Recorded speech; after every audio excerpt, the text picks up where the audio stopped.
Money politik hukumnya difatwa haram oleh para ulama termasuk MUI. Berikut 8 penjelasan kami.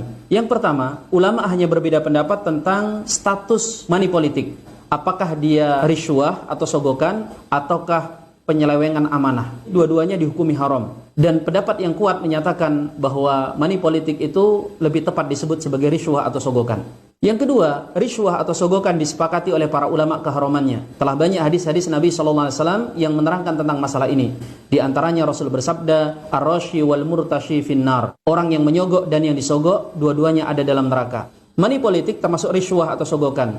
Sebagaimana definisinya, ar-rishwatu ma yu'ta li ibtalil haqqi au li ihqaqil batil. Rishwah itu adalah untuk menyalahkan yang benar dan membenarkan yang salah.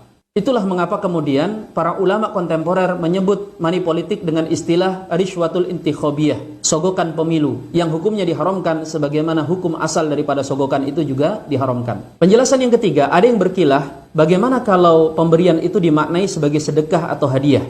Kalau bicara kemungkinan, memang masih dimungkinkan pemberian calon pejabat itu bisa jadi hadiah yang dia berikan kepada orang tuanya, gurunya, atau temannya. Sebenarnya tidak perlu membahas terlalu jauh. Kita sudah bisa membedakan money politik itu termasuk sogokan atau hadiah atau sedekah. Karena jelas yang namanya sedekah atau hadiah itu tanpa tendensi. Di masa Umar bin Abdul Aziz, beliau pernah menolak hadiah yang diberikan kepada beliau. Maka si pemberi berkata, Rasulullah dan para khulafaur rasyidin itu menerima hadiah, mengapa Anda tidak mau menerimanya?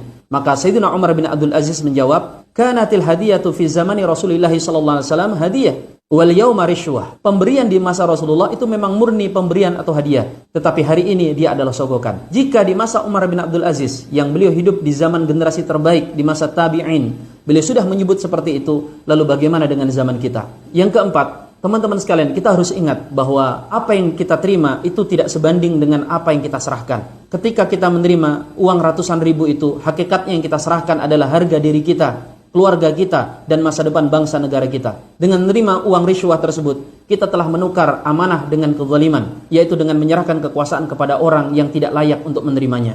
Yang kelima, dengan kita menerima rishwah, sama halnya kita dengan membiarkan dan menelantarkan orang-orang baik berjuang sendiri. Tentu saja masih ada orang-orang baik yang mereka tulus berjuang, berbakti kepada bangsa dan negara lewat politik.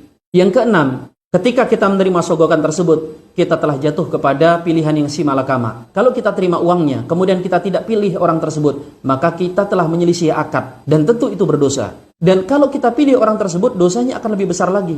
Karena itu artinya kita telah menyerahkan amanah kepada orang yang tidak amanah. Dan ketika nanti dia berbuat zalim di pemerintahan, kita telah turut menanam saham dosa atas apa yang dia lakukan. Yang ketujuh, memang ada sogokan yang dibolehkan. Secara bahasa, dia disebut sebagai sogok. Tetapi secara hakikat, dia tidak masuk ke dalam hukum sogokan. Contoh kasusnya, ketika seseorang tidak masuk ke sebuah instansi. Secara syarat sudah terpenuhi. Tetapi karena sistem yang rusak, mengharuskan dia harus membayar. Jika tidak, dia tidak akan diterima. Maka dalam kondisi seperti itu, dia boleh memberikan uang sogokan. Ini tidak haram, karena dia melakukannya untuk mengambil haknya. Dalam kitab Al-Mawsu'ah Fiqhiyah Al-Qaitiyah, di jilid 22, halaman 222, dikatakan, annahu yajuzu lil insan indal jumhuri an yadfa'a rishwatan lil husuli ala haqqin aw li daf'i dhulmin aw dararin wa yakunu al ismu ala al murtashi duna ar-rashi. Dan dibolehkan bagi seseorang untuk memberikan sogokan guna mengambil haknya, atau untuk menolak kezaliman, atau untuk menghindarkan bahaya. Dan dosanya itu adalah bagi orang yang menerimanya, bukan orang yang memberikan sogokan tersebut. Apakah penjelasan ini bisa disamakan kasusnya dengan orang yang masuk ke pemilu memberikan sejumlah uang agar dipilih? Tentu tidak sama.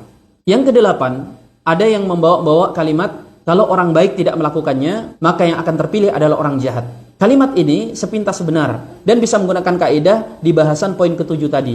Tetapi mari kita kritisi, mendaku sebagai orang baik dan orang lain sebagai orang jahat. Ini saja sudah bermasalah. Padahal pada kenyataannya ketika dia duduk terpilih, dia hampir tidak ada bedanya dengan orang lain. Lagian kalau dia benar-benar orang baik, mengapa harus menggunakan cara kotor yang bukan hanya dilarang oleh agama, tapi juga dilarang oleh pemerintah? Sudah saatnya kita hentikan cara-cara kotor ini, yang hanya akan menumbuh suburkan para koruptor di negeri tercinta ini.